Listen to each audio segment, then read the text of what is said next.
Motorsports 360 is back in your life, ladies and gentlemen. Back here for another episode, wherever you may be and however you may be listening, whether it's YouTube on TuneIn or on 90.7 FM in Batavia, New York. What's up, everyone? Marty Sakala here, and we've got a good show for you today. We will be recapping an amazing day in motorsports. We'll be talking safety improvements in IndyCar. We'll be also talking about Kyle Busch's attitude, discussing that, and we'll be previewing the race weekend at Dover for you.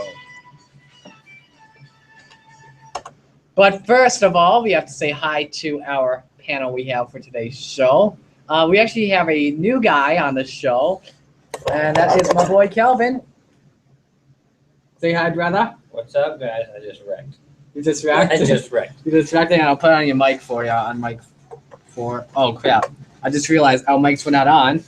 I'm in the pits here. You're in the pits?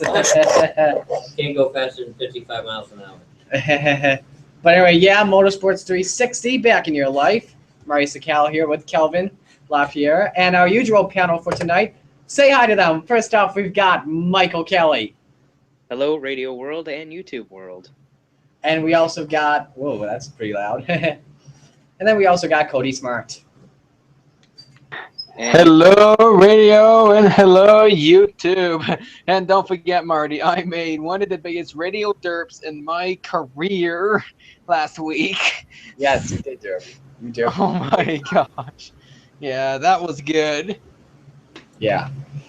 Anyway, if you guys want to participate along with us in the show, come into our YouTube chat room. We have our title is called Motorsports 360 Season 2, Episode 17. Just like Max the Hedgehog is, Elijah Gordon. What's up? What's going on, brother? Anyway, we got a good show for you today. Let's start off with our race recaps.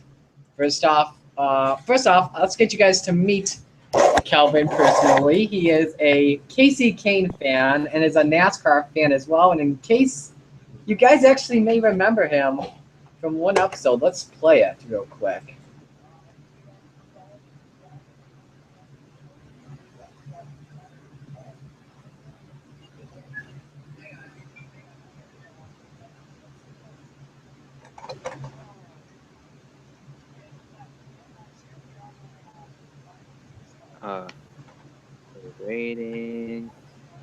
We're waiting. Sounds like we're experiencing some technical difficulties. Please Just a few. listen to our great music while we are fixing this.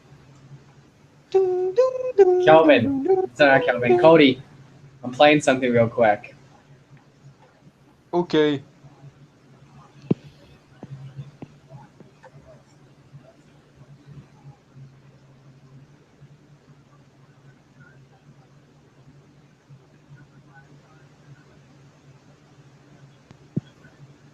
Marty, we can't hear it. It's because our speakers don't work. That's why.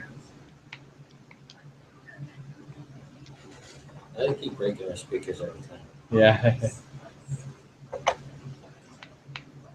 So that's Kelvin for you. Yeah, that was me. Yep, that was him. Not knowing Marty was on the phone. Yep.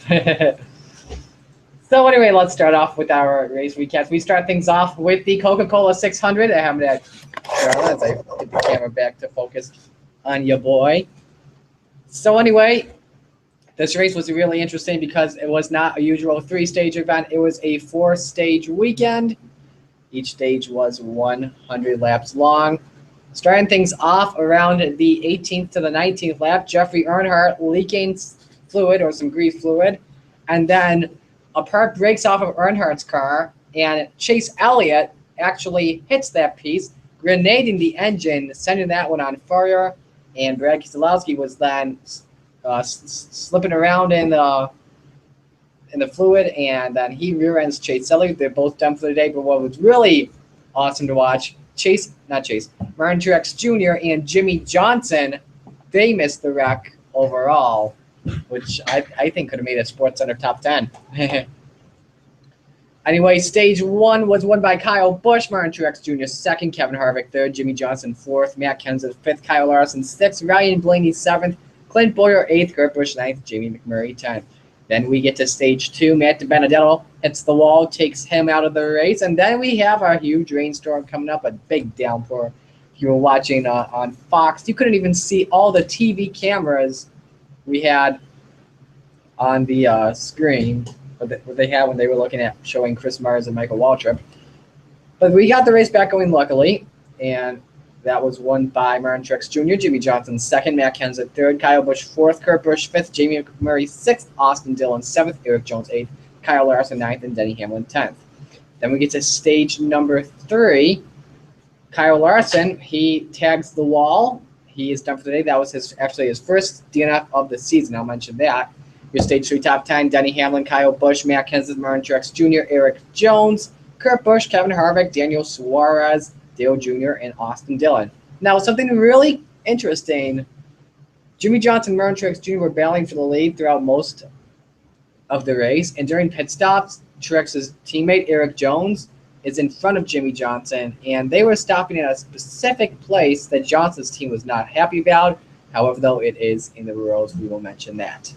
So we get to the final stage, a very interesting last stage, because we had some drivers staying out, have played a different strategy than the rest of the 38 drivers, and that was Jimmy Johnson and Austin Dillon. They stayed out. However, though, with 3 laps to go, Jimmy Johnson runs out of gas. Enter Austin Dillon. Kyle Busch and Martin Truex Jr., they're battling for that third, now turned to second position, and they were coming up quick on Austin Dillon.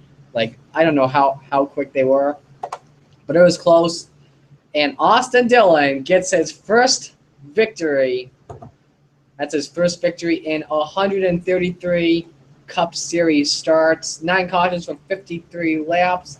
Congratulations to the 3 team. Your top 10, Kyle Busch second, Martin Truex Jr. third, Matt Kenseth fourth, Denny Hamlin fifth, Kurt Busch sixth, Eric Jones 7th, Kevin Harvick 8th, Ryan Newman 9th, and Dale Jr. finishes in the top 10. Now, I want to play some audio real quick regarding Kyle Busch post-race. Because, oh boy, you are going to love what Kyle Busch was saying.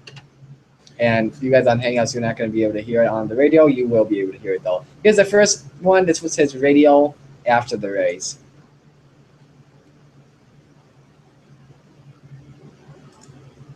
And then this was in the in the media center post race for the mandatory press conference. The top 3 have to do.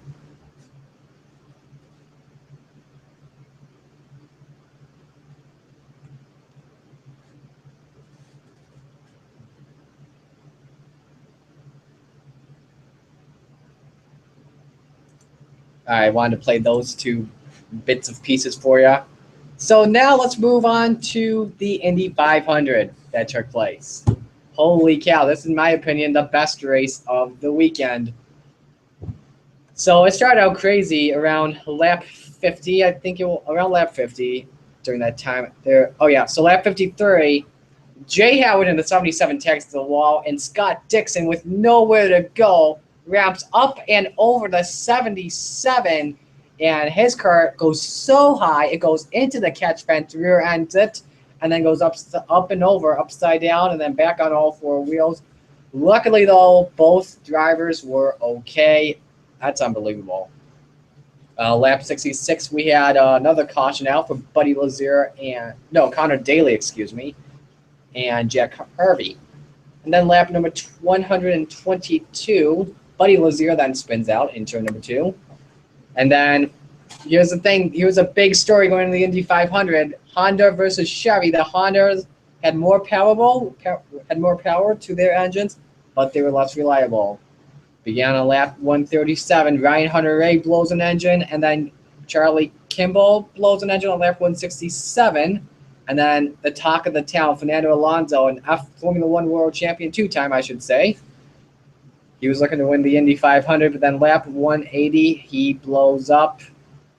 Then lap 184 onto the restart.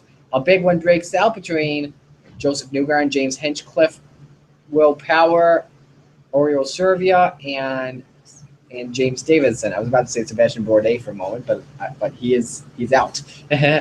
So that set us up for a battle for the win between Ed Jones, Elio Castroneves, Takuma Sato, and Max Chilton. The eventual winner of the race, Takuma Sato, getting his first ever Indy 500 win and his second IndyCar win.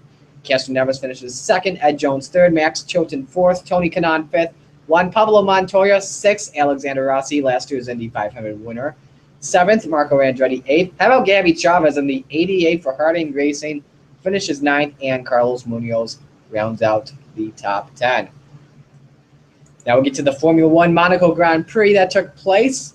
Interesting race. I didn't watch actually a lot of the race. I woke up when the wreck between Nico Hulkenberg, I believe it was, no, between Pascal Wehrlein and Jenson Button took place. Wehrlein's car actually went on his side, and the cockpit nearly went into the tire barriers, nearly hit Wehrlein's helmet, could have led to serious injury, but luckily both of those drivers were okay.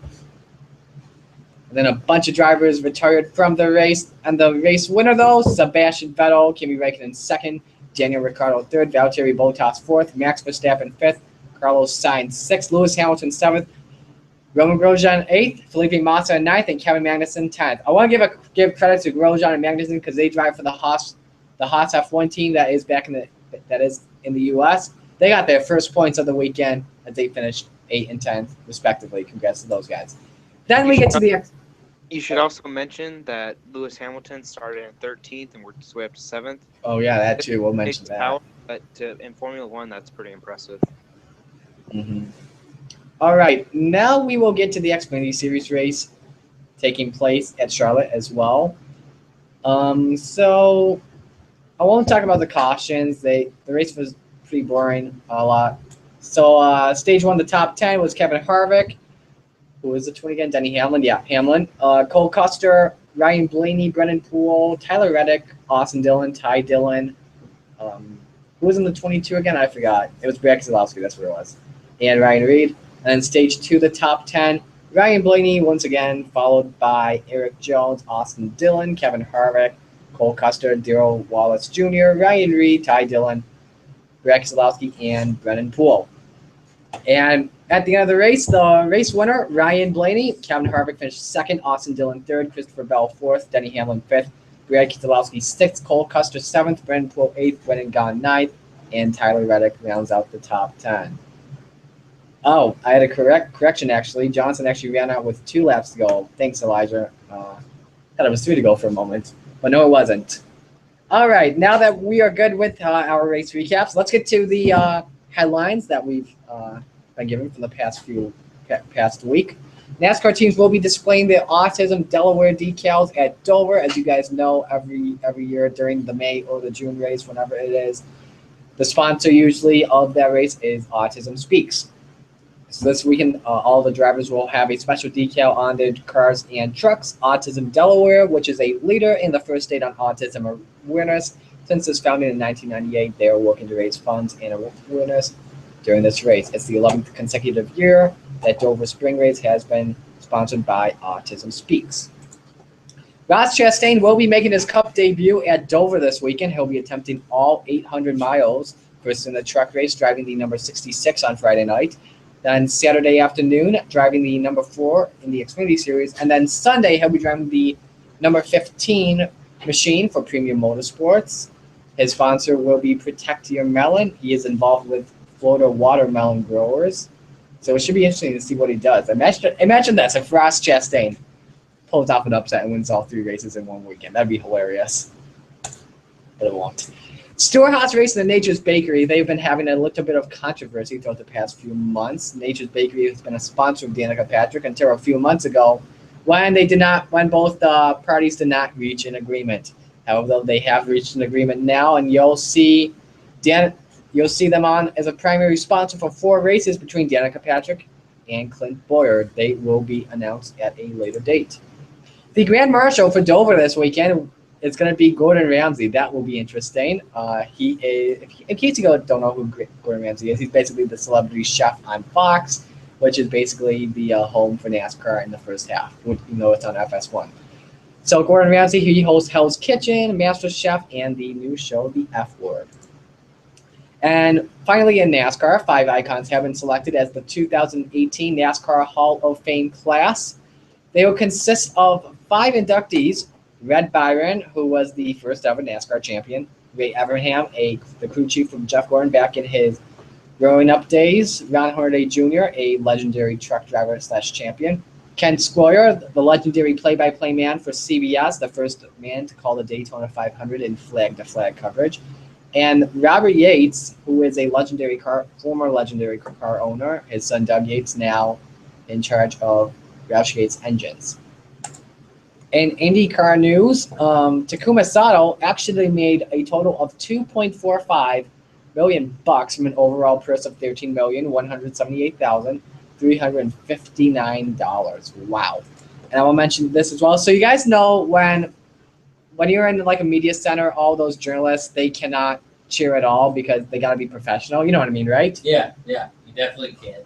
Can't show favoritism toward one person. Well, here's the thing. Only one time when cheering in the press box was allowed, and it happened during the weekend. There were a bunch of Japanese journalists, writers, and broadcasters. They've been following the IndyCar series for many years with Takuma Sato, and they were celebrating Takuma's first victory, and that was the only exception to that.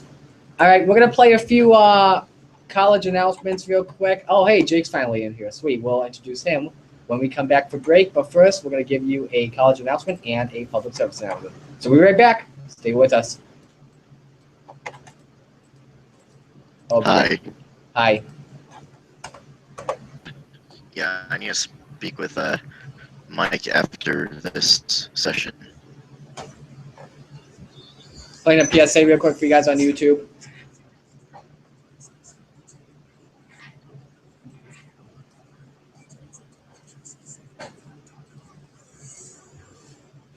I bet you Nature's Valley's back at Watkins Glen. You bet? They're from like not from far from New York, Uh, I think. Hey, Jake. Hey, They were Jake. there last week. I hate to tell you this, but after taking a look at the standings, Jake, I don't think you're the king of predictions anymore. Why is that? Because we have got ourselves a new king of predictions. and we're back. And that is We're your back. brand new points leader. Cody, we're back.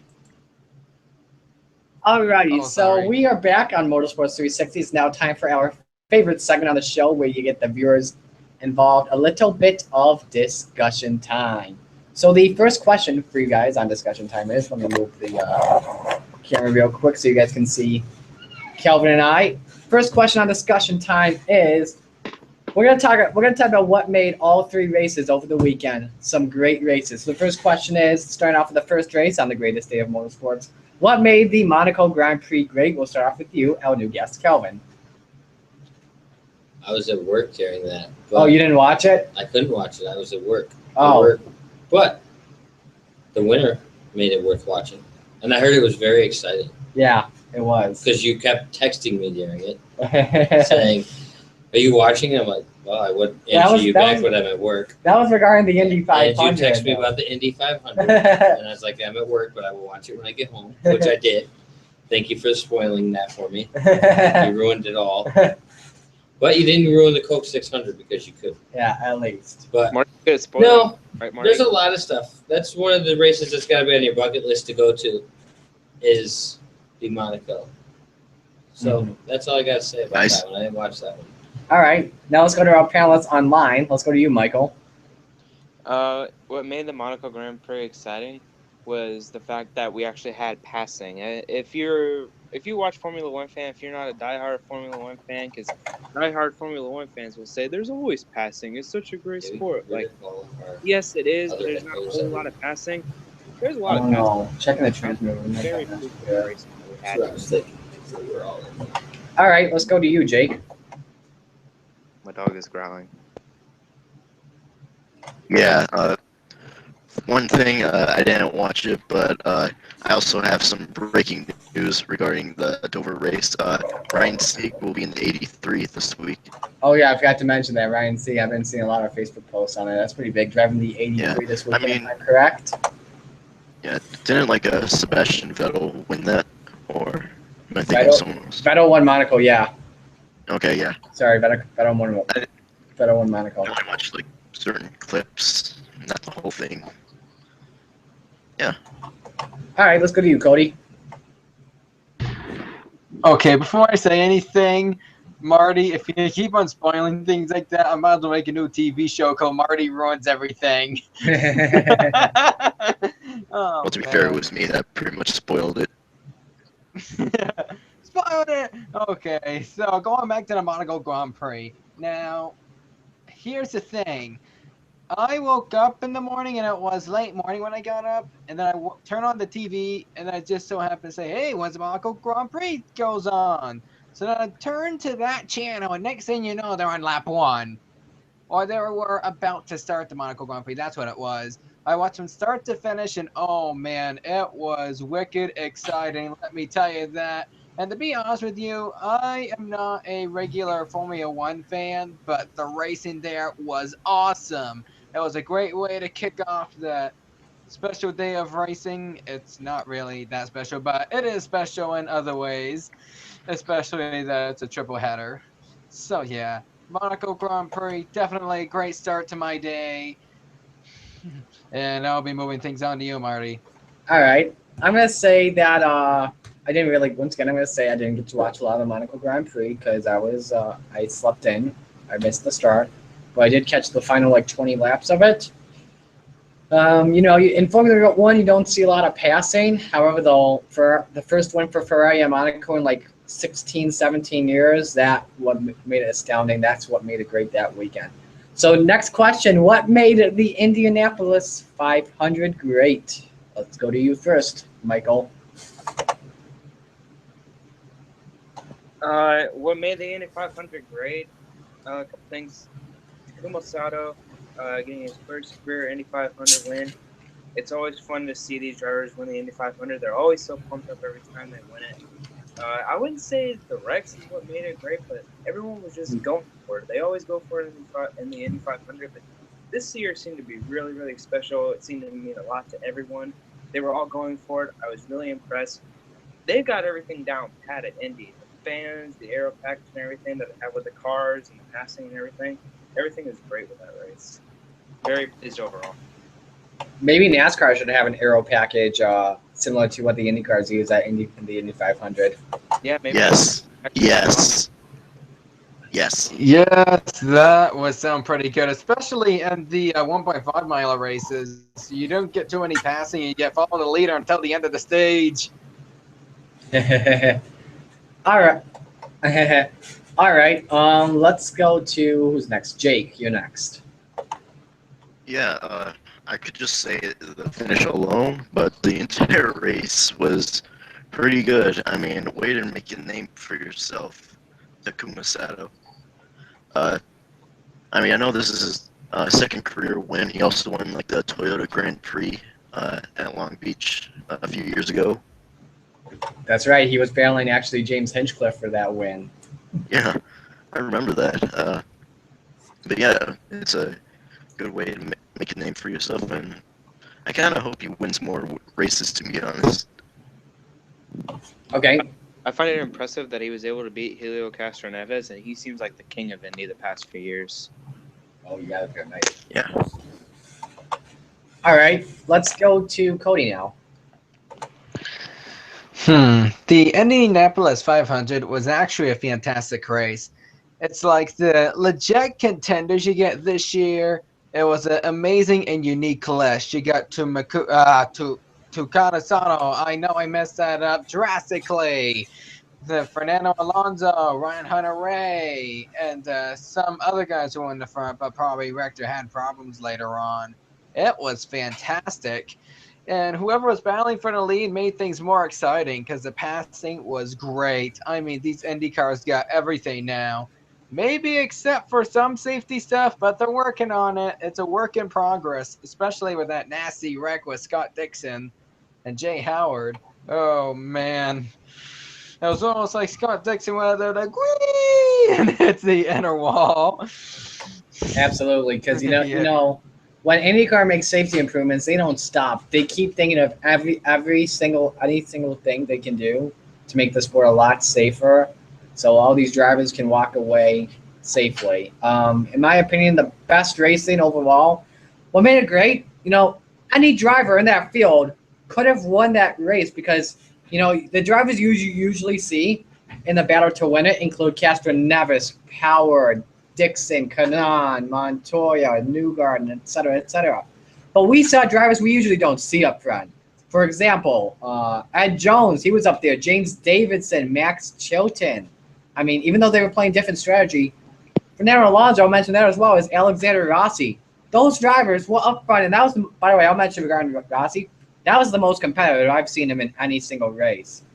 That was a great race, in my opinion. That was the best race. Maybe that could have been in my opinion, that could have been the best race of the season overall. All right, let's go to you, Kelvin. Well, where do you start with the Indy 500? I mean, the biggest thing was Scott Dixon's wreck, where he's on top of the inside barrier. But you also had the most lead changes in that race in the history of the Indy 500. And that was the 101st running of the Indy 500. You have a driver who bypassed Monaco to race in the Indy 500, who had 27 laps in that race. Granted, he got an engine failure or a mechanical issue that happened at lap 179. So with 13 to go, he's out. Then you have Soto winning the race, the first Japanese person to ever win the race, period. So what more do you want from the Indy 500? You have the excitement that you get in NASCAR, which is why all the people go to NASCAR is for the big one. You had that happen. You had a new person win a race at the Indy 500. You had the most lead changes, which is what NASCAR fans and any motorsports fan wants. They want lead changes. They want passing for a lead. They want passing everywhere, which you don't get that with which is why NASCAR's ratings at Indy are horrible. You don't get that with NASCAR. You get that in Indy. That's why the fans are there. That's why it's called the greatest spectacle on sports. Yeah, absolutely. For a reason. I'll mention this as well. There were a total of around at least 800 passes in that race, if I am correct. If I saw it. Yeah, there was a lot. And like I said, they had the most lead changes. The most leaders in that race led a lap. They had the most people ever lead a lap at Indy in the history of the running of the Indianapolis 500. 101 tries, and you finally got it right. Yeah, I agree with you. That's what people want. Definitely. Yeah. Not only was Max Chilton out front, he stayed there for 15 or 20 laps. Yeah. Yeah, he almost looked like to be a force to be reckoned with. I gotta agree with you. Let me look at the results, because if I am correct, he might have actually led the most laps in that race. Let me look at this. Probably. Yeah, Chilton led the most laps. He led 50 laps of that race, 4 times for 50 laps, and then it was followed by Hunter Ray with 28, Alonso with 27, Rossi with 23, Kanaan with 22, Sato with 17. I give props to Mr. Max Chilton for that one. Okay, so way more than 20. And then, as one of the panelists said earlier, you had Soto holding off a 3-time Indy 500 winner in Castro Neves. That's crazy. Yeah. Could you imagine the nerves running through your hands driving an Indy 500 being from Japan? Yeah. Because it's a huge thing for him too. He's a former Formula One driver too. Yeah. Passed up on Monaco too to go race in IndyCar. And I'll mention this as well. He's the first Japanese driver to ever win the Indy 500. My hands will be shaking running in 30th. My hands will be shaking just qualifying. Yeah, Mario, you got a question. Why isn't NASCAR taking any notes from this? I don't know, because they're trying to be they're trying to compete or something like that. I don't know. I'm different. Well, if you look at NASCAR and how NASCAR has gone about things, they've improved their safety as well, but they're also trying to narrow down their aerodynamic package right now, which is why you're seeing the splitter and everything. And the splitter's kind of derailed some of the stuff NASCAR can actually do with the race car, which is why Marty and I talked about this to ourselves. We think the splitter's going to be disappearing shortly. Yeah, and we hope it really does, because in wake of that Eric Jones accident at Charlotte. I mean, if you're looking at just Indy for NASCAR, there's not much you can really do with a NASCAR Indy. It's not an oval. It's a rectangle. Yeah, 490-degree turns. I think IndyCar and NASCAR should swap their notes, because NASCAR is extremely safe, but they have a terrible aero package, and Indy has a great aero package, but it's not incredibly safe. Yeah, because the only thing NASCAR has over IndyCar is safety. Safety, and now that they have these stages, the stages have made the racing a heck of a lot better when it comes this year for NASCAR. NASCAR's racing has increased throughout the stages. I'd like to see IndyCar do something like that. And you're probably 4 years away from seeing all the major sports markets running on a dirt track Yeah, Yeah. absolutely. at some point. Because the trucks already do it, and NASCAR wants to do it with the Xfinity Series within the next 2 years, and then they want the next Monster Energy Series now on there in 4 years. Yeah, Kelvin and I have been talking about this. We've been saying that we've been saying I've said by 2020 Cup Series would race at Eldora. I think it's going to be if it's not 2020, it's never going to happen. Stages are the best thing to come to NASCAR in probably a decade. Yeah. Especially with the way the point system is now, and needed to have that happen when they implemented this point system thing like 11 years ago or however long ago it was, where the new point system came into effect. That's something that you needed to see happen. And don't get me wrong, I was skeptical when I found out about it, because I was like, how is this going to work? How is it going to impact racing? And then you see it in the Daytona 500 workout, and you're like, okay, if we're going to get this consistently, which we have, there's only a few racetracks I wouldn't want it at, and that's Bristol. I don't want it on short tracks. I don't like it at Bristol, and I didn't like it at Martinsville. Besides, the one exciting thing in Martinsville was when Kyle Busch got jumped by a lap down car to get his lap back. That was the best part about Martinsville. Yeah, I agree. I agree with you with that one. Definitely. Man, That was a savage move. I don't know what you guys are talking about. Bristol was a great race. Jimmy Johnson won. Oh, you No. biased!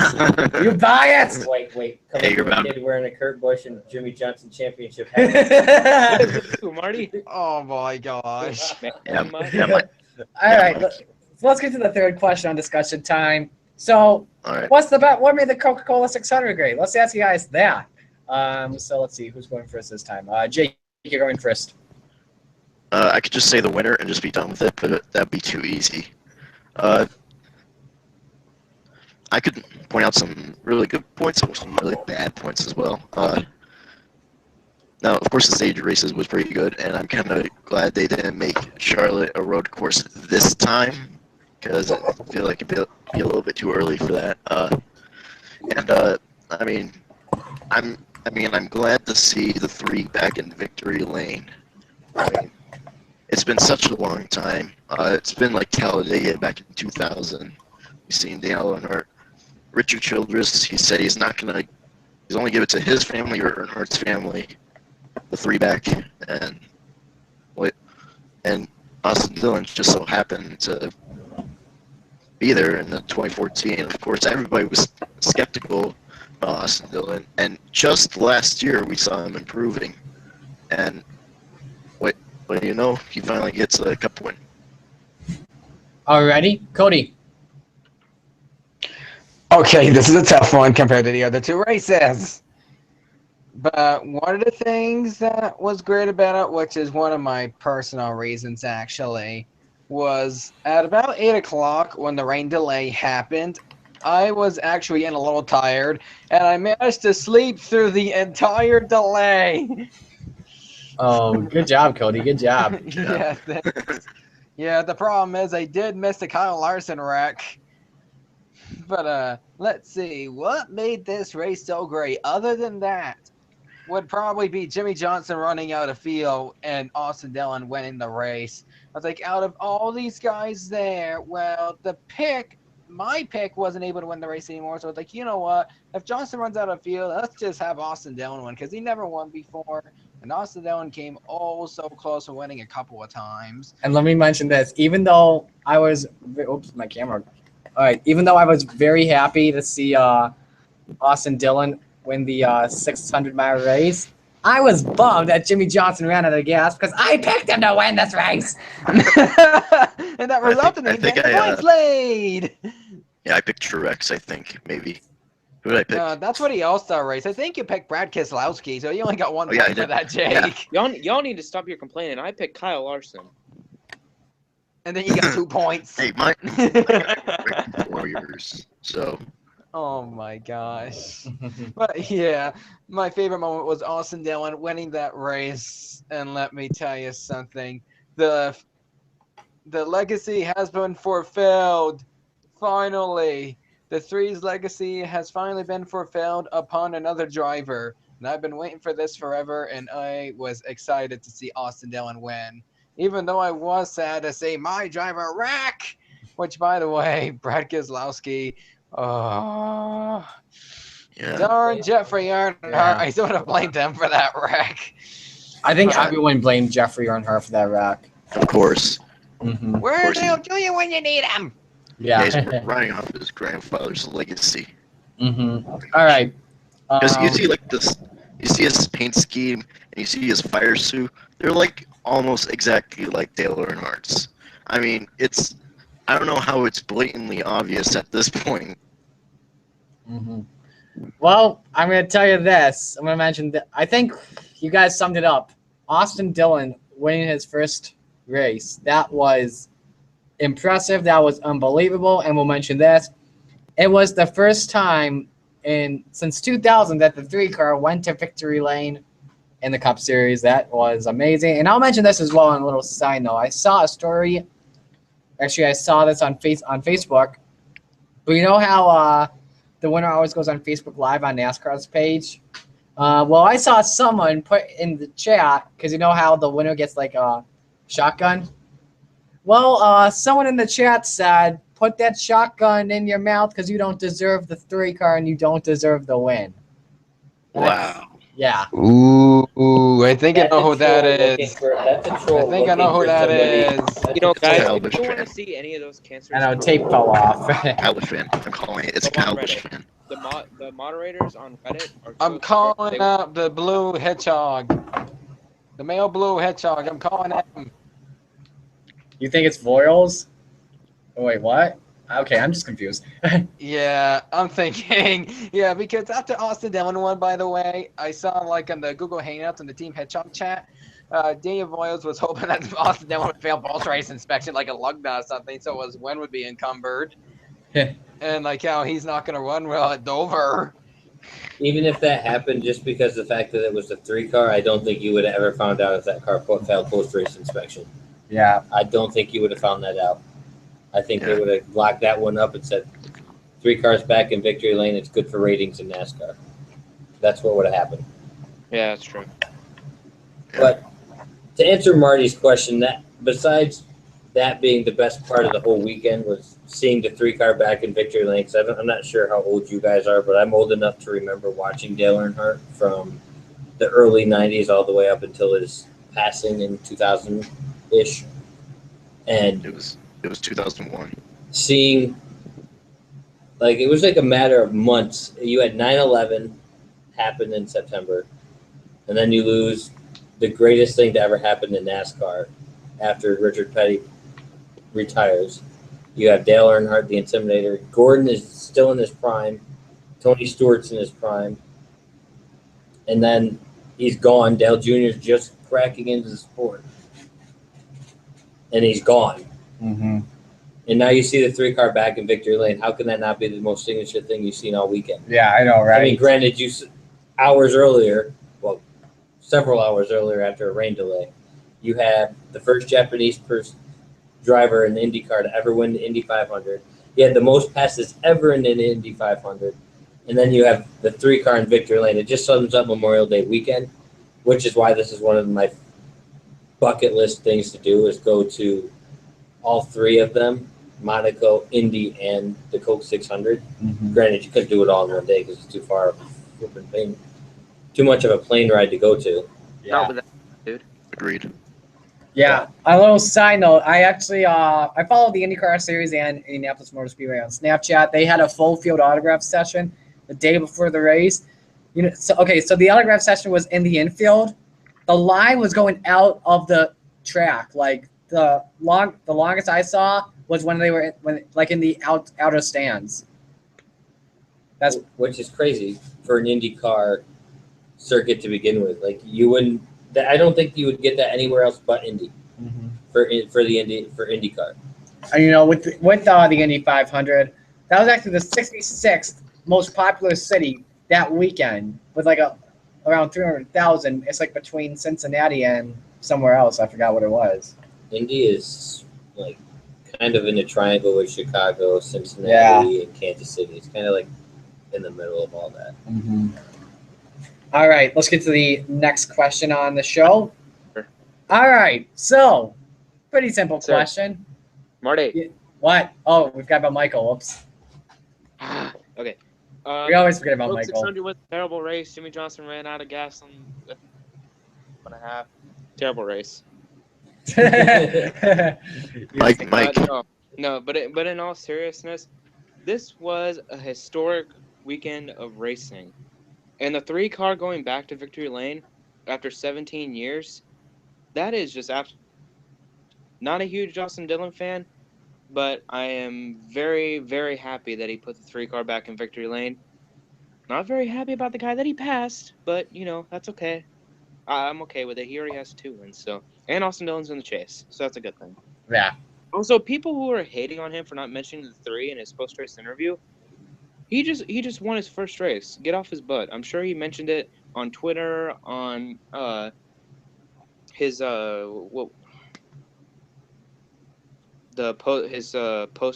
his media interview after the race. Can't think of what it's called. Whatever. Yeah, I think we know what you mean. Oh yeah, I'd like to point out one more thing. He dabbed. Yeah, he dabbed. He hit a. His grandfather mentioned the 3 for him, so everybody needs to get off his back on that. In the words of Tonto on the Lone Ranger with Johnny Depp, never do that again. All right, so pretty simple question for Good next lord, one. it's been there ever since 2016. So next question, pretty simple question. We've seen a lot of first-time winners this season. Ricky Stenhouse Jr. won. Austin Dillon won. Who will win next? That's my question. Jake, you're first. Chase Elliott. Cody. Okay, so unless Eric Jones contends for the win at Dover, I'd say Chase Elliott because Michigan's in 2 weeks. Oh, yeah. And can we mention this? We're going to Dover this weekend, and Chase Elliott was a contender there last year. He almost won. I think he finished 3rd, if I'm correct, last year. 3rd. Was it 3rd? All right. 3rd. And at Pocono, he led the most laps in that race, I believe. Yeah, I think he did lead the most laps. But yeah, I believe it'll be Chase Elliott. I know it'll happen in one of the next 3 weeks. One of the next 3 races, Chase will win. That's what I believe.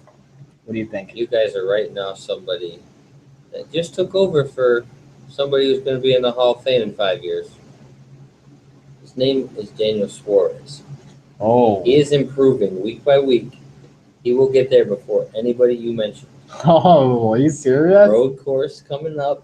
Wow, bold prediction Daniel there. Suarez will be in victory lane before Chase Elliott gets his first win. Now I'm actually pretty shocked that none of us said Eric Jones at the moment. Somebody did say Eric Jones. No, we both wait. I said unless Eric Jones tries to win at Dover, then Chase Elliott would win at Michigan before Eric Jones does. All right. I'd like to point out one more thing. I also wouldn't be surprised if also Ryan Blaney got his first win this season as well. Yeah, Blaine, that car looks really strong every week, and he just doesn't have it in the final stage for some odd reason. It just disappears. Yeah. I'm thinking Kentucky will be when he gets his first win. You know why? Why? Because his affiliate teammate, Brad Keselowski, won there not once, not twice, but 3 separate times. He's won at Kentucky. Heck, he's the winningest driver there. So maybe if Team Penske can help out the Wood brothers at Kentucky, then Ryan Blaney could probably get his win there. All right. Michael. I hear all this talk about Eric Jones, Chase Elliott, Ryan Blaney. We've been saying they're going to win all season long. We said Chase Elliott and Ryan Blaney were going to win last season.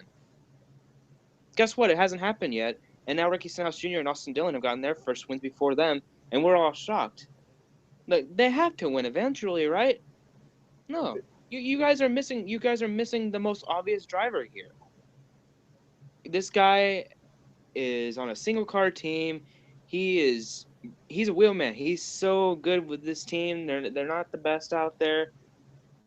tens than Danica. Let me just put it that way. All right? Who And he's doesn't? on a single car team. Michael McDowell, guys. Come on. Are you We got serious? 2 road courses left. We got Talladega. We got Daytona. Don't be surprised on McDowell Don't in count him out. Sonoma. Don't count him I out. would be Which is where I surprised if put McDowell Flores. wins Flores that wins this Sonoma. year. People on Reddit are high on Michael McDowell this week. Don't count him out. He can win a race. Just some underdogs goes can way. win it. I like to also point out underdogs can win at Dover too. Don't count Exactly. that out too. He can And win to on go a back off your race. Danica thing, though, Danica's been involved in some pretty unfortunate luck in like the last month and a half. She's run in the top 10 and gets wrecked. Denny Hamlin. Ring a bell. Denny Hamlin, every time he gets around her, he wrecks her. Well, yeah, but she's still not producing results. But she's running in the top 10 when she gets wrecked. Yeah, the only top 5 she's ever had was at the Clash, an exhibition race with only 19 cars in it. Yeah, and that was an exhibition race. That doesn't even count. Yeah, she was in the top 10 at Dega before she got wrecked. She was in the top 10 at Daytona before she got wrecked. 2014 was her best season, and even then, she only got like 3 or 4 Yeah. cents. It was her best season because she finished like in the top 10 at both Kansas and Atlanta. And even then, she wrecked a bunch of cars during that season. Yeah. But at the same time, I what get does she do for the Monster Energy Series? What does she do? She brings the female Female population. population to the stands, so she'll always have a job there. She could. That's why she's not in IndyCar anymore. IndyCar fans, they're all men. Most of them are males. And that's male-dominated all sport. that's great and all that she brings in fans and money and everything, but at some point you have to produce results. If you're not producing results, you're just not cut out for it. Go somewhere. Well, I think they're waiting for Earnhardt's niece to grow up because she's destroying competition right now. Carson. In her freaking Carson kart is series. great. Oh my goodness, she's destroying it. So give her a few more. Give her what? How old is she now? It's gotta She's be. like She's 30. like 16 or 17. Yeah. No, she's a couple years younger than me. She's like 15. Oh, she's 15. So give her a couple more years, and Holy cow. she'll probably be driving Wow. and stuff like that. So she'll be Danica's competition, and Danica at that point, well, rumor has it she wants a kid all of a sudden. So her and Stenhouse might be getting Ricky. And I'll mention this. Ricky, why haven't you proposed to her yet? And I'll mention this as well. Carson actually is part of the actually does host a show on Nicktoons Network related to NASCAR racing with one of her little sisters. I actually have never watched an episode. However, I do hear it is a good show, if I am correct. She's been involved with the sport before she was even a teenager. She's gonna tear it up one of these days. With all her dirt track experience, she could be the next Kyle Larson. She Pretty could. much. And yeah. All right. So I want to talk about this. There was a little bit of controversy on pit road between Eric Jones and Jimmy Johnson. Their pit roads are next to each other, and Jones's teammate was battling with Johnson for the win, which was Monstrous Jr. And Eric Jones was pitting. He would stop at the same time in an area that Johnson would have difficulty getting out. So what are your thoughts on the controversy? Cody, you're first. When did this happen? Because I may or may not have missed that moment. Like the entire race. Yeah. Pretty much. The entire race. Like every pit stop except for 2. Yeah. called short pitting. Oh. I actually don't know about that till just now. But you get Jimmy Johnson and you get Toyotas. Combine both of those and guess what you get? A pretty bad combination, to be honest. Especially if it's Jimmy Johnson and Kyle Busch. So I have no clue what to say about that.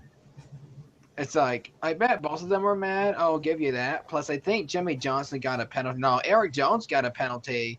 So this may be related to this if I am correct. So I bet Eric Jones is probably mad at Jimmy Johnson. And Jimmy Johnson's like, yay, get to be ahead of another rookie. Or more towards the end of the race, like, why am I behind a bunch of rookies? So I don't know. I just don't know. Other than Eric Jones might blame Jimmy Johnson for sabotaging one of his pit stops in early portions of the race that got him penalized. I just don't know what else to say. Mm-hmm. All right. I believe that Eric Jones did a good thing against Jimmy Johnson because here's the thing. Number one, if it's not in the rules, that means you can do it. And number two, it's like team orders or like team competition. I mean, as long as you're not trying to sabotage this race, cough, cough, Michael Waltrip Racing at Richmond in 2013, you're good. So that's what I think about it. Kelvin? Well, it's not like this is the first time it's ever happened where teammates helped out another teammate. Try to get an advantage when you know one car's faster than the other. If I'm not mistaken, there's a reason that the Monster Energy Series now no longer has communications with drivers between drivers and cars during races. Mm-hmm. It's for that reason. Yeah. So you have to figure out other ways to do it. Until that rule is changed, the box is that big. As long as all four of his tires are in there, it doesn't matter. Mm-hmm. His rear end can hang out Yeah. all at once. You know it. And guess what, Jimmy? How do you adjust? You pit back farther, Yeah. so you avoid that one. Yeah. If you know he's doing it, pit back 2 feet less, and you're not. It's no longer an issue. Yeah. Absolutely. I agree with you. Granted, you're a 7-time. What is he? 8-time now or whatever? 7-time. Come on, 7-time. You've won 7 championships. You haven't figured out the competition's going to figure out a way to try and beat you at some point. That's how they're going to do it. They're going to pin you back. Come on. I mean, Michael would like it if Jimmy was 8-time. Where's Chad Knaus's brain on that one? Chad Knaus, you have a higher view than he does. You can see how much farther back he's pitting. Johnson can see it because he's right there. Chad Knaus, you're 8 feet up in the air. Tell Johnson to pit back 2 feet further. Triggered. All right. What do you think, Michael? Let's hear the perspective from a version or the 48 short fan. version? Go ahead. You want the long version or the short version? What's the medium version? Yeah, you have the media version? There is no medium version, and there is no short version. Okay, so we'll just take the long version. Yeah. Like, good, because that's there is absolutely nothing wrong with what Eric Jones was doing, okay? Props to him for trying to help his teammate. But his crew chief made it personal. Over there telling, Chad Knaus, I can't wait to talk to him. He's taking him off and doing all this and telling Jones to get farther and farther back in his box. Like, come on, now you're making it personal. You went from having it being team orders, trying to help your teammate win the race, which you didn't even win it anyways, to, like, personal attacks. Like, come on now. We're all more mature than this. And then Jimmy and Chad just short pitted, and then it wasn't an issue for the rest of the night. And when Eric was asked about it, he just kept dodging the questions, which, I mean, NASCAR drivers do that anyways. But come on, you know you were doing it. You know you were doing it deliberately. Answer the questions. We know why you were doing it, but answer the questions. I wasn't a big Eric Jones fan that night, just because of how personal him, his spotter, and his crew chief were making it. Okay. Let's see who's next. Like I said, don't get me wrong. I'm next. Absolutely nothing with what he was doing. Absolutely nothing wrong with what he was doing. Absolutely nothing. Okay. Jake. I think this was just a case of bad pick selection by Jimmy Johnson and his team, pretty much. Well, Okay. Actually, you can't really call it that because they didn't know that Eric Jones was going to do that, and nobody knew that Martin Truex Jr. was going to be that dominant. Mm-hmm. Remember the Coke 600 last year? Yes, but still, he wasn't the fastest in practice. He wasn't the fastest in qualifying. Heck, he qualified back in 8th. I think Jimmy beat him. No, Jimmy didn't beat him in qualifying, did he? I don't remember.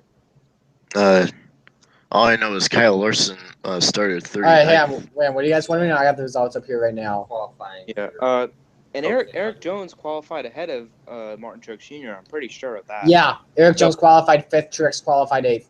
Yeah, so we had no idea that this was going to happen. Before this race, it wasn't even a problem. So I don't really agree with calling it a bad pit selection by 48 crew. Well, in order to get pit selection, it's based off qualifying. So if you know that now that you know that this is a thing that's going to happen, if you see those two qualifying next to each other, you're going to try and avoid them at all costs, no matter what. Yeah. You're going to avoid trying to pit in between them, and you're going to give them two. Here you go. So that, you know what that does? Gives them an advantage because, okay, we're pitting right behind and in front of one another. So guess what? We have nobody in our way when we leave or get in. Mm-hmm. Yeah. So that's probably what they're working for. They won't say that, but that's the way to do it. They learn from this. They're not going to put up with that disrespect anymore. They're going to choose a different And style. it's going to be every team. It's not going to just be Jimmy Johnson. It's going to be all Hendrick's teams are going to start doing it. to them if they're next to them. Every team will start doing it to them and be like, look, you want to keep doing it, we'll do it to you too. Yep. So it works both I ways. just don't like how personal they made it. They didn't need to go that far with it. Well, it's like what Kyle Busch did to Logano after what race was it, where he went and started throwing his fists at him, and Kyle Busch ended up bloody, but yet Kyle Busch got attacked by 6 other people before Logano got. So I mean, Kyle is Kyle, though, you know. yeah, but that's the first time you've seen Kyle like that in like 2 years. Granted, he missed 8 weeks or 9 weeks with a broken leg after Daytona last year. If you think that was because he was winning. Yeah, if you think that was harsh for Kyle's taste, just listen to him after the Coke 600. Oh Yes. I've heard Listen it. to him during it. You know what? Speaking of that, let's just get right to our next question, discussion time. It's about Kyle Busch. So, in case you guys have just joined us, let's play the audio for you guys. First off, this was his radio communications post-race. This is for the guys on the radio, not for the guys on Hangouts. You guys have probably heard it already. And then here is Kyle Busch in the media center post-race.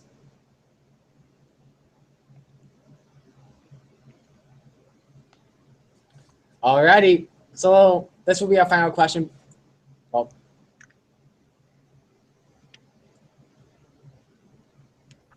so this will be our final question on discussion time before we get to our predictions. But so the question is, what are your thoughts on Kyle's attitude? You're first, Kelvin. Kyle's attitude? It's Kyle Busch. The attitude disappeared like somebody said earlier. When he's winning, his attitude disappears. Maybe him and his woman aren't getting along or something. I don't know. Like, he's still running well. It's not like he's not running horribly. He's still up there. Yeah, he had a couple bad weeks. He got in a wreck. Whoop-de-doo, it happens. You were at Talladega. You didn't win at Talladega. You got caught up in a wreck. It happens. Then you want to go out and say, oh, it's just Dega. Anybody can win. Who cares? It's not racing. We're going to a rail track next week, and then you lose again. So, what's going on, Kyle? There's got to be something else going on with Kyle that isn't out publicly for him to be acting like this. But granted, he's acted like this before, so it's not surprising to anybody that it's happening now. But you would think with the history of the number 3 that he'd be a little bit more enthused about it and not act like that anymore, considering he's seeing a sports psychologist like his brother. And look at his brother. You haven't seen a thing out of his He's brother. like the nicest guy in the You haven't world. seen anything out of Kurt Busch since he's gone to the same sports therapist that Kyle's going to. I mean, but we will mention this. He did get Radio Sweetheart on Race Help for the first 3 weeks. Yeah, well, that's okay. All right, let's go to you, Michael. I'm not surprised about anything. Everything's great, and we'll be at a real racetrack next week. Oh my god. GG, Michael. GG. Or at least a not so popular racetrack. Elijah Gordon, if you're in chat, please quote that, buddy. Please quote that. Please, Elijah. All right, Oh, anyway, man. extremely immature, to say the least. I get that Kyle has acted this way before, but I was positive during 2015 and 2016 that he finally got his act together, having a kid, having more responsibilities, winning a championship, you know. I thought everything finally got put in perspective for him, but apparently not. He's still that 25-year-old kid, right, driving that 5-car, wrecking everyone week after week. But sometimes I feel like he forgets that his main fan base is probably 5 to 12-year-olds because of M&Ms. That's not a way you want to represent your fans, your team, your sponsor. Why would you do that? We will mention this as well. In 2011, when he intentionally wrecked Ron Horiday, M&M's pulled off their sponsorship for the rest of the season because they didn't like the way Kyle Busch treated the media and how he intentionally wrecked the other guys on purpose. Well, why have we not done anything about him wrecking Casey Kane every time he's around? Every time he's around Casey Kane in 2014 to 2016, he wrecked him. Like the Daytona Super 500, Speedway, Daytona 500, Aaron's 499. the Aaron's 499, the freaking July race, he wrecked him too. He wrecks him every racetrack they get next to each other. And Casey Kane's like, I'm getting sick of it. What do I got to do to get around you? Like, not be around you? What do I got to do? I'm not, like, it's not like Casey Kane's winning. He hasn't won in 3 years. So what's Kyle Busch scared of Casey Kane for? Granted, he's like that with everybody, supposedly. But I feel like that's the second reason why he runs in the Xfinity and Cup Series, because he know he can beat everyone else's butt and dominate the races. All right. I'm sorry. Go ahead. He's not running bad. I don't remember who said it.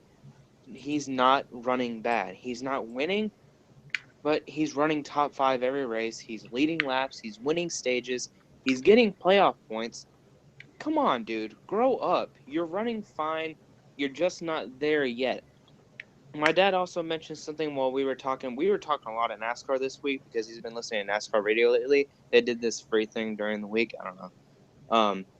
But he said that he thinks that this new Toyota package is garbage. They haven't figured it out yet. Joe Gibbs, they're still trying to get their feet underneath them with it, and that's why none of them are winning. Even though Furniture Row is still doing well, I don't know. They're still. I feel like they're still trying to get their feet underneath them with this new package. All right. I want to get to Jake first, but real quick, I have to play a legal ID real quick, so we'll be right back. Stay with us. Wait, Jake. We're almost ready, bud.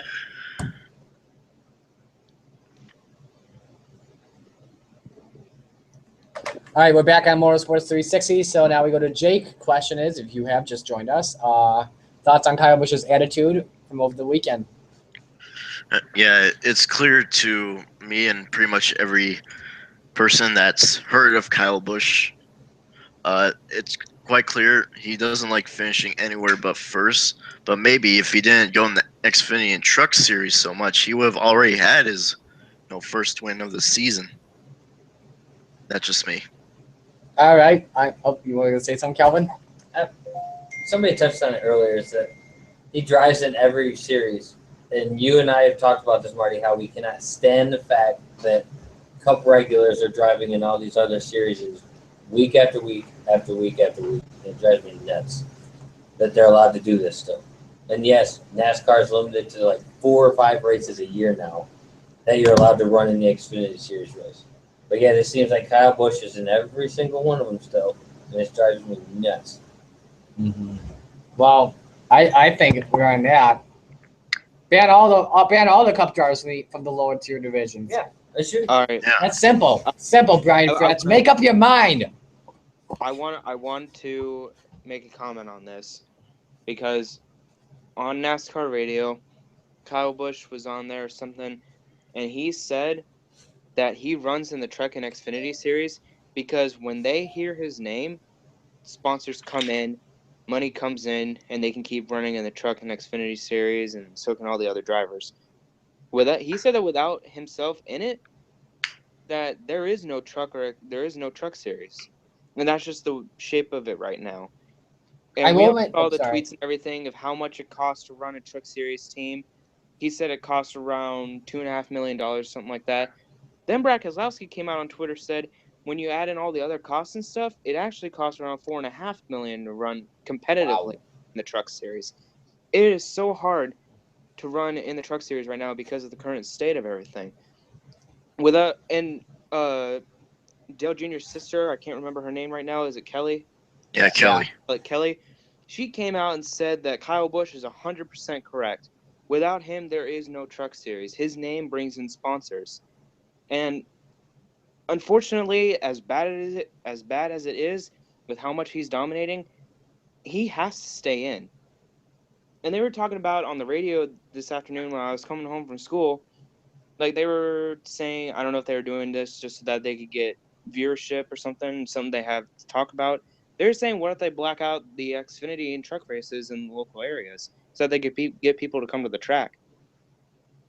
Like we can't have that happen. Well, that has never happened. Well, considering how much it costs to go to a NASCAR race, you could probably actually afford that being in the area. It's not that bad. I go down to Bristol, Tennessee, which I called Marty about, which I'm sure is what he played on the air there, was me asking him to go to Bristol for the weekend. And that by itself for the truck race, the Xfinity race, and the Monster Energy race and camping is only $167. And that includes everything. Well, they said they had people call in during the show And they said that if that happened, they wouldn't go to the race. They just wouldn't go. They wouldn't put up with that. And I don't think that reflects very good on the NASCAR community. Because if that word gets out that race was blacked out in local areas, that's going to enrage the entire NASCAR community, and we all know it. It's not going to happen. It's not like, oh, this is going to happen now. It was just discussion like we're doing right now. Yeah. But if just that kind of thought popped into my head, Well, Mike, just I'm wouldn't be gonna good. go back to your point about sponsors. Lower tier drivers can also bring in sponsors too. It's not just exclusive to Kyle Busch. I mean, even Corbin Forrester, a guy that's running in the back pretty much in wrecking, he brings Tilted Kilt, I believe. Yep. And I am so mad they closed that place in Rochester, by the way. Yeah. For those of you who don't Good know what food. Tilted Kilt is, Good it's food. like Hooters. Good but food. Good food. Very good food. It's like Hooters, pretty much. Yeah, even like drivers that don't run as good. I mean, they could still bring in sponsors. I feel like it's just the Cup guys that are taking the sponsors away from lower tier drivers because, I mean, And look at Red Horse Racing, for example. Yeah. I mean, you want to know why they shut down? Lack of funding. Why? Because they have no sponsors. I mean, they used to have, sure, John West Townley had, Zaxby's, and then they also had Tremont Quiroga with Net 10 Wireless and Otter Bank. And then the later days, they had nothing, pretty much. The last guy that run for that team, let's see, it was Matt Tifft. He had, Surface Sunscreen or something like that. And yeah, that's all I gotta say. But on the same note, look at in the Cup Series, Jeffrey Earnhardt, that car, for the most part, is unsponsored. Danica Patrick didn't have all her races filled out for sponsorship this She year. had GoDaddy back in the 2010 days. Yeah, but Danica Patrick this year had the whole thing with Nature's Valley or whatever it's called. Nature's Bakery. Nature's Yeah. Bakery. That's why her thing have wasn't all filled the out. Now it's filled out. Yeah. That reflects badly on Stewart Haas Racing. And yeah, Red Horse Racing went out of business because they couldn't bring in sponsorship. That's not a good how tough it is to run in the Truck Series, which is why Kyle Busch is in it. Because when Kyle Busch is in it, viewership goes up because Kyle Busch fans watch when sponsors come in. Okay. I do want to mention a few things, by the way. I'm showing Kelvin something real quick. No, I'm showing Marty something. Oh, yeah. real quick. Oh, okay. And it's You don't about see big sponsors. sponsorships like Lowe's and Home Depot and Farmers Insurance and stuff like that. You don't see those huge companies and huge sponsorships in the Truck and Xfinity series. You see drinks, you see these small companies, stuff like that. You don't see a lot of those huge sponsorships. All right. So pull up, when you guys have time, pull up a photo of Jeff Gordon's car from 1994 and Chase Elliott's car today. And look at the sponsorships that are on those cars. Look at the difference between how many are on there and how many aren't. Especially around the wheel well. Mm-hmm. It went from about 20 to about 6. From 94 to now. Yeah. That has nothing to do with the drivers in it. It's to do with the popularity of the sport decreasing. It's only a certain fan base now that's willing to go and watch a 4-hour event on TV, go to a track for a weekend, taking your family there. It has nothing to do. Sure, Kyle Busch, yeah, sure, go ahead, run the Truck and Xfinity Series all you want. But guess what? If you take him out of it, you take him out of both of those, some other young gun is going to be able to fill his shoes and do what they need to do. Like, what's his name? Allgaier. Allgaier. You have Allgaier, Sadler, but yeah, Sadler's like 42 years old. Yeah. You have all the Xfinity Series regulars that are competing with these guys who could be dominating that sport and be the face of that league, but yet they're not because Kyle Busch wants to run in every one. Yeah. But don't get me wrong, I agree with Kelly and whoever said that, yeah, Kyle Busch is why there's still a Truck Series. Yeah, I agree with that. But at the same time, if he never does that and you let these people's face have a face of the franchise themselves, that sponsorship's never going to be an issue. I do want to mention 2 things real quick. First off, regarding Kyle Busch right in the Xfinity and Truck Series. I did read an article a few days ago And it said that once Kyle Busch is in his like retirement years, he wants to run one final year just doing full time in the trucks because he wants to be the only driver to capture the trifecta when a NASCAR championship in every single division. And one more thing regarding the blackouts, ABC Sports or ESPN, which is what it is now, has requested the local ABC station, RTV6, whatever it is. Our local station here actually did a syndication, a simulcast, whatever you call it, of their Breakfast at the Brickyard program they put on before the Indy 500. And every year before until 2016, ABC Sports has always requested a blackout of that station because the Indy 500 is not really sold out. But when it was sold out for the 100th run day, they put it on, and I believe they did it again for this year. So yeah, They limited Kyle. I wanted to say this. They limited Kyle Busch's Truck Series races, but still, the races that he's run what 3 or 4 races in the Truck Series so far. I think he's only allowed to run 4 to begin with.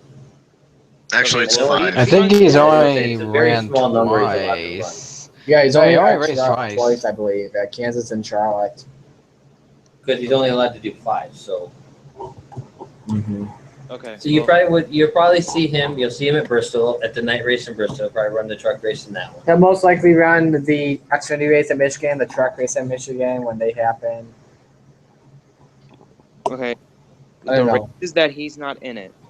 You're saying that if he just got out of it completely, the sponsorships will come in, the drivers will just show their names. Yes, that might happen, but they're not big sponsorships. Kyle Busch, Cessna on that truck, that's a big sponsorship. This sport is so heavily driven by sponsorship, wouldn't last without it. No sport lasts without sponsorship. Have you seen Todd Gilligan's truck for Dover? Todd Gilliland's racing at Dover. Yeah, and the 46 Isn't truck it- for KBM. Let's look at this. Let's look at this paint job. Isn't he's it a got. 40 pedigree car or something like that? Yeah, it's a 46 pedigree. He's driving for pedigree. Truck. Oh my goodness. Let's see this. Let's see Yeah. this. Okay. See, It's even not on like- J-Ski yet. What the heck? Well, it's on Wait, Robbins Racing. but- Look at that. Oh, it's Rebbins Racing. Oh yeah, that other Drive- site. I don't KBM. look at. Okay, that's still Kyle Busch. That's still Kyle Busch. Well, it's Kyle Busch Motorsports. It's still Kyle Busch though. Yeah, but It's see, still you Kyle- can Yeah, have the name speaking of in the Kyle sport, but you Busch. don't have to drive. You could be an owner in the sport, and the sponsors are going to come to it. I mean, look at Richard Petty. Yeah. I mean, the That king. is still with the King, and he 200 hasn't raced in wins. like 30 years. Yeah. Hey, maybe that's the solution. Just have like retired Cup guys be team owners. Like Kyle Busch used to own a truck team, That but then can he couldn't probably afford be it because he fun. doesn't make enough money. Well, which is a lie. He makes enough money. Yeah. All right, so let's take a look at this. You said it was. Time. You said it was the 46. Yeah, 46 truck. All right, let's find this. Can't wait to see this. But yeah, a whole Oh, thing yeah, about Kyle Busch being Oh, a here we car- go. 40. Oh yeah, have you guys seen Days of Thunder? Yeah, Days of Thunder number font. Same Is font, that same Todd font. Gilliland ride a one-time deal? I don't think so. It's not He's showing racing on for here. 4 races, I want to say. Well, think of like the Days of Thunder 46 onto a pedigree Toyota Tundra. That would be cool. Well, let's just look at it in perspective here. This is one race we're talking about. I don't know if it's going to be for many races or not, but if it's just one race, one One. big sponsor for one race, that isn't going to change anything. All right. Maybe on the sound. Okay, level, here, but not- here it not is. Can like you guys that see my much. screen? This is Oh it. wow, that looks nice. Let's show you. Hang on, Jake. Pop it up. Pop it up. Pop it up. Oh, wow. Oh, Pop it up wow. and talk. Pop it up and talk. Oh, So, yeah, wow. this is it here. Going off. Okay. Yeah, that's it. Your cursor over. Oh yeah, You screen can- share it. You can put that on there. Oh, you want me to still screen share it? Yeah. Oh wait, well, hang on, Ron Chris. We have 3 different computers in here. I'll mention that. Okay. Okay. Screen share. Oh, hang on. I think I changed my opinion if when Kyle Busch, his. All right, Jake, show it again. Okay, hold on. Sorry, Mike. No, you're good. So here it is. Can you see it? I cannot see it. You You're can't. not screen sharing. I can't see. I can't hold on. see I it. gotta go over his name. Here it There it is. is. All right, here we Hang go. on up. Yep, now I see it. Now We I just see saw the it. screen for a moment. Okay, Yep. well, I see you it. see it now. Okay. We can't. Oh well. Well, yeah. I mean, we just saw think it for a of few moments. We saw it for a few moments at least. like It's think on, of Kyle Busch's pedigree card now, with a 46 on a truck, pretty much. Okay. Mm-hmm. So this is it. You can tell me when to stop sharing. All right, you can stop sharing. You're good. All right. Okay. Now By we the get. way, Marty, I gotta go in 15 minutes. All right, so we'll because I get need right to to- be part of another wait, thing. wait. Yeah, let's go right to the next Yeah, one. let's get to the The race, predictions. I got one more thing to say. The races that Kyle Busch isn't in, watch them. Watch for the sponsorships. If there's big sponsorships, I'll change my mind on it. But right now, these small sponsorships aren't getting the job done. All Okay. right, let's get to the predictions. First up, we have the Truck Series race at Dover. That will be 5:30 p.m. in FS1. Let's tell you guys the order. Cody has been doing the points for us lately. So the point standings right now have Cody has taken the lead with 45. I am second with 44. I should be in the points lead if it wasn't for Jimmy. Third is there's a tie for third with Michael and Jake with 40, and Cody, who gets tiebreaker again? The tiebreaker winner is Michael because Michael scored more points than Jake throughout the entire weekend. Okay, so the order will be it'll be Kelvin, Jake, Michael, myself, and then Cody. So first up, we have the Truck Series race at Dover, 5:30 p.m. on FS1. Let's get to the notable entries. Let's see here. Any of the usual. Justin Haley's in 24. We'll mention that. That's pretty good. Ryan Truex, he's in the 16. Todd Gillen, like we said, the 46. Harrison Burton will be in the 51 this weekend. Regan Smith in the 92. Brandon Jones is in the 99. So, Kelvin, who's your pick to win the truck race? Ryan Truex. Ryan Truex, that's his pick. Alrighty. Jake, you're up. I'm gonna risk it for the biscuit. If you've seen Todd Gilliland in the K&N Pro Series, He's good. He's good. He dominates that. So Yeah, I'm he's picking good. him. I'm picking him to win. He's very good. I'm picking him to win. I am going to pick. Okay, so Dover's a highline track. Dirt track racing is a highline race. So I'm going to say Christopher Bell gets it done at Dover. Yeah. Let's see, who was next? Oh, I forgot. Did I say Michael? I don't know. I'll go though. Yeah, you're up. Oh no, I'm last. All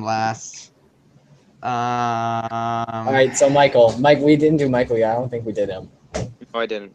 Oh no, we skipped him. Oops. Oh, We geez. always forget Michael. I don't know why. It's okay. I'm used to being forgotten, The forgotten kid. and depression sets in. Anyways, I think of a couple drivers when we go to this track. I think of Matt Crafton and Christopher Bell. Matt Crafton hasn't been great this season though, so I'm gonna strike him out. I'd love to go Christopher Bell, and I do think he's gonna be the winner this weekend. But Marty already picked him, and we like to keep it, mixed up on this show. So Todd Gilliland is good in the K&N series as well. But you know who else is good in the K&N series? Harrison Burton. I'm going with Harrison Burton. He's driving Kyle Busch's 51 truck. Why not? All right, now we go to Cody. Oh geez. Okay, so. Oh no, I'm not gonna.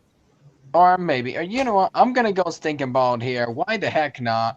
So this guy has won the championship at this specific racetrack last year. And we already know who I'm gonna go with at this point. If he can do really good in a K&N Pro Series car, and I'm not sure if he won that K&N Pro Series race last fall, I bet he's going to do really good in the Truck Series race. Be on the lookout for him as a dark horse, Justin Haley. Alrighty. So next race we have the Xfinity Series race at Dover. That's at 1 p.m. on FS1. Let's look at the entry list for that real quick. And Suarez is the 18. Good. Eric Jones is the 20. Ryan Blaney the 22. Who else we got on the lineup? Dylan's in the usual area. Dylan Lupton's in the 24. That's interesting. I already said Blaney. Larson's in the 42. All right, so let's do the predictions. Who's got winning? all the way from my hometown, crew chief of the number 7, Jason Burdett, Justin Allgaier. You think Allgaier? Jake is up.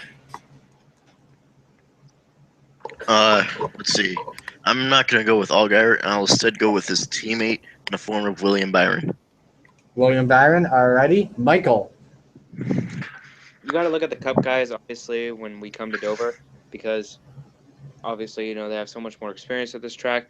But one guy that I look at that has really come into form at this track, especially last season, was Kyle Larson in the Cup Series. Almost won the spring race. I think he's done this weekend in the Xfinity Series. We'll see about the Cup Series, though. I'm actually gonna pick the same as Michael's picking. I think Larson's gonna get this win. Cody. And like you mentioned before, it's a highline track. Yeah, highline track. I'm going to pick the 2017 version of Kyle Busch's Xfinity Dominance. The one who we're probably going to get annoyed of by the end of this year over his Xfinity win. Sorry. Another Kyle Larson, will be the one who we're probably going to be annoyed after winning so many Xfinity races after 2017. All right. Now we get to the IndyCar Series race. It's the Detroit Grand Prix at Belle Isle, the duel in Detroit, I'll say. They do 2 races that weekend, both Saturday and Sunday at 3:30 p.m. on ABC. What's your pick, Kelvin? Soto wins back-to-back. You think Sato goes back-to-back to back? Yep. All righty. Jake? Hold on. I was unplugged there. What's the predictions? IndyCar races. IndyCar. 2 races. Willpower. Wins both? Yeah, both. Why not? All right. Michael? Are we predicting for both or just the Yes, first? predicting for both. Okay. For the first race, I'll Yes. go with Joseph Newgarden. All right. And for the second race, I think, why not? Scott Dixon needs some luck. I'll pick Scott Dixon. All right. I'm going to pick for the first race. I'm going to say Joseph Newgarden. And for the second race, I'm going to go with Michael's pick as well. He's pretty good in road courses. Mr. Scott Dixon himself. He needs some good luck. He needs some good luck. All right. Now we go to Cody. Okay. So the first duel winner, I think, is going to be Helio Castroneves.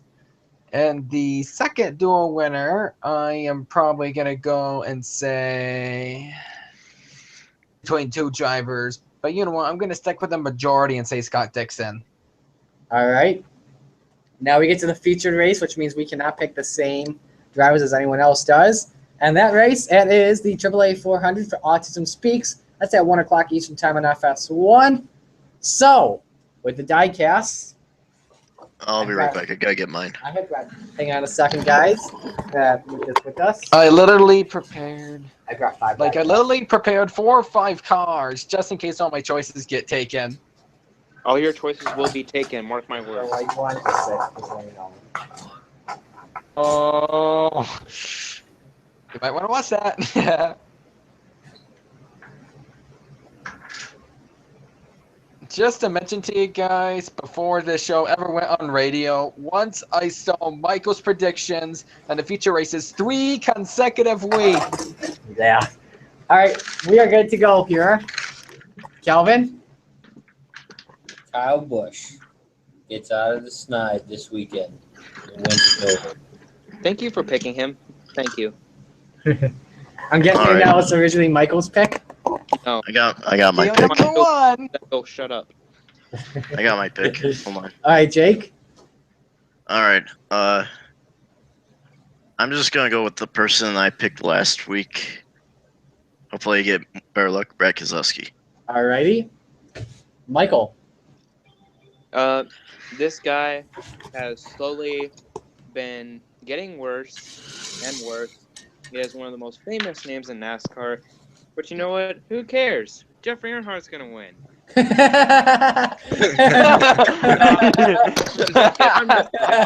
Oh, man. Terrible pick. We're gonna get the Dillon brothers 2 weeks in a row. Ty Dillon. And Jimmy Johnson's gonna take the win. Okay. Oh Okay. boy. Jimmy Johnson at Dover? Yes, I We did. got trolled there. Yeah, good job, Michael. Good job. GG. Alrighty, boys. So, I'm on a roll. This my prediction for this weekend's race. Oh, man. Is my remind me again how many first time winners we've had this year? And what number one last week? What number 3. one? We're getting a third first time winner this weekend. Ladies and gentlemen, making his first trip to victory lane, Chase Elliott gets the win at Dover. No, Michael, he will not wreck. He's gonna wreck. He will not wreck. Jimmy will wreck. I'm telling you, the next first time winner is going to be Jimmy. All gonna right, be Cody. Jimmy. Jimmy's gonna break a $5 part again just because I picked him. All right, Cody. Okay, so don't be surprised if I run into problems again this week. And here's the good news. You guys did not take my primary pick. Are you kidding me? Dang it. It's probably Kyle Larson. And I'm afraid it's not Kyle Larson. I did Is not it think he was Harvick? probably going to do as good. And it's not Harvick either. Let me explain. It's Jeffrey Earnhardt. So, no. It's Ryan C. Ryan C. It's Rascal State. Oh my gosh. So Okay. anyway, Toyota's been making some progress, and there's Eric been Jones. one driver that's been doing really good and improvements, not inconsistency, other than Kyle Busch and Eric Jones. And this driver has not won in a while, and he is going down the dumps. Thanks for spoiling it, Jake. Yeah, Michael. I'm gonna nickname the show Jing.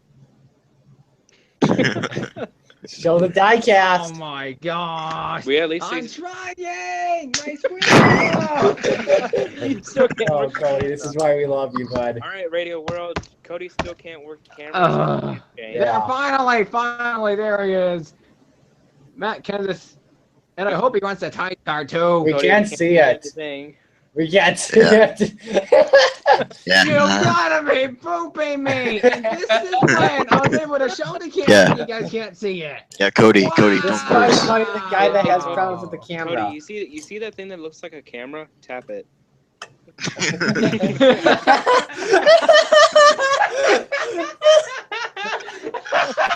It is on, Yeah. Michael. Literally, on my thing, it is on. Wow. 2 weeks in a row. Things go terrible for me. It's okay, That Cody. is not a big surprise. It's okay, All right, Cody. I'll We'll be keep you on right the show, back. anyways. We'll keep you on the show. Here, I'm gonna be right back too. Remember All how right, you go do that, Elijah. Alrighty, so I think we have to call it there. Yeah, we're gonna call it. That's gonna do it for this episode of Motorsports 360. We cannot say any sponsors because we're a commercial-free station. Sadness. Wait, we have a Sadness. call-in? Wait, what? We have a call-in? No, Take We the don't. call. Let's say hello. no, we don't have a call-in. We don't. Anyway, next episode, same time, same place. Next week at Tuesday. Quick shout out here. Go watch the NRLA podcast on Max the Hedgehog 77. That's up. Where is that? That's coming up next. What are you Cody doing? and he's got You it. did it. He's finally. Oh, he's got a tide scheme. Ooh. Yep, managed to get the tide scheme, even though the tide's upside down from this view here. Anyway, There, oh, darn it. And then it goes mirrored. Okay, never mind. This Anyway, is we a car. got it This now. is a car. yes, we got it. We Man. got it. Anyway, Thank you, Cody. next Tuesday, 5:30 p.m. Eastern You're Time. welcome. Go watch the NRLA podcast at 5:30 on Max and Hedgehog 77. That's on YouTube only. That's not on here, sadly. So anyway, for Kelvin, for Nate, for Cody, for Michael, for Jake. I was about to say. I'm ready. Oh, So no. long, guys. See you all later. Say bye, everyone. Adios. Goodbye. And I'll see you on Elijah Goins talk show in a few minutes. Oh, wait, it just started. No, you derp. Just the NRLA podcast. All right. Oh, yeah, that's right. I got to All right, hurry up. you go. It's All on right, live see you now. later. We'll see you guys later. Peace. Bye.